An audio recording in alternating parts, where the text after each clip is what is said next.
ایک آدمی محمود غزنوی کے پاس نا اپنا کیس لے کے آیا، مدعی بن کے آیا۔ اس نے کہا بادشاہ میرا کیس بڑا نرالا ہے۔ بادشاہ سلامت نے کہا وہ کس طرح؟ کہنے لگا یہ میرے پاس ایک تھیلی ہے، میں نہ سفر پہ جانے لگا تو یہ تھیلی پوری ہیروں کی بھری ہوئی تھی۔ فلاں علاقے کے جو قاضی صاحب ہے نا، میں جاتی دفعہ میں کہیں سفر پہ جا رہا تھا تو میں ان کے پاس چھوڑ گیا کہ رستہ لمبا ہے، کہیں کو مجھ سے چھین نہ لے، ہیروں کی بھری ہوئی تھی۔ کچھ دنوں کے بعد میں واپس آیا ہوں، قاضی صاحب نے مجھے تھیلی واپس کی ہے تو اس میں ہیروں کی بجائے کھوٹے سکے نکلے۔ اب میں نے قاضی صاحب سے کہا ہے تو قاضی صاحب تو میرے گریبان تک آتے ہیں، وہ کہتے ہیں بتا کہیں سے پھٹی ہے، کھلی ہے؟ وہ جس طرح ٹانکے لگا کے تو نے سی تھی اسی طرح لگے ہوئے ہیں کہ نہیں؟ تو حضور لگے بھی بالکل اسی طرح ہے، نہ پھٹی ہے نہ کھلی ہے۔ اب میں لٹ گیا ہوں، میری کل عمر کی کمائی ضائع ہو گئی، کھوٹے سکے کہاں اور ہیرے کہاں؟ تو مہربانی کریں اور آپ کی بارگاہ میں اللہ رسول کے نام پر حلف دیتا ہوں کہ میں ہوں بالکل سچا۔ محمود غزنوی کہنے لگے تو جا، تھیلی چھوڑ جا، اور جب میں تجھے بلاؤں گا پھر دوبارہ آنا۔ وہ شخص چلا گیا۔ محمود غزنوی اٹھے، دربار برخاست کیا، لوگوں سے کہنے لگے چلے جاؤ، میں 3 دن کے لیے سیر کرنے جا رہا ہوں، 3 دن کے بعد لوٹوں گا۔ اکیلے جب رہ گئے نا محمود دربار میں تو محبوب نے چھری منگائی۔ وہ جس تخت پہ بیٹھتے تھے وہاں گدا بچھا ہوا تھا، یہ گدا پڑا ہے نا، گدا بچھا ہوا تو محمود نے چھری کے ساتھ اس کو پھاڑ ڈالا اور چھری جیب میں رکھی نکل گئے۔ کہنے لگے میرے بعد کوئی میرے دربار والے احاطے میں داخل نہ ہو۔ محمود چلے گئے۔ اب وہ صفائی کرنے والا جب آیا نا، اس نے آ کے دیکھا تو گدا تو پھٹا ہوا ہے۔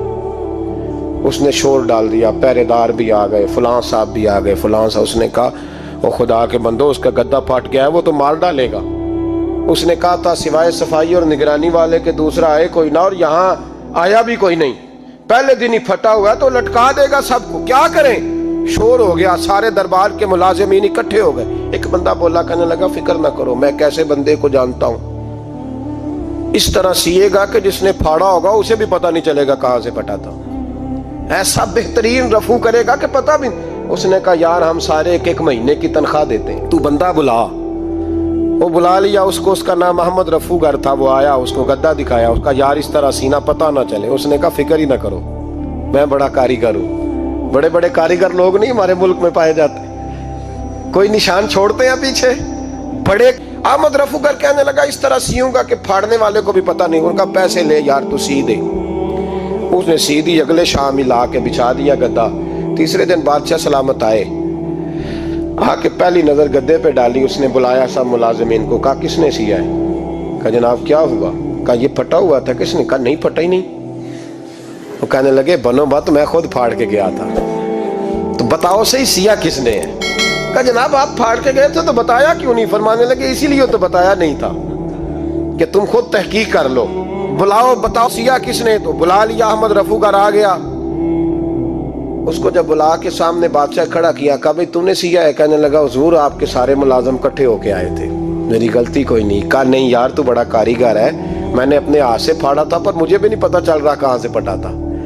اچھا یہ بتا یہ تھیلی جو ہے یہ بھی تو نے سی تھی؟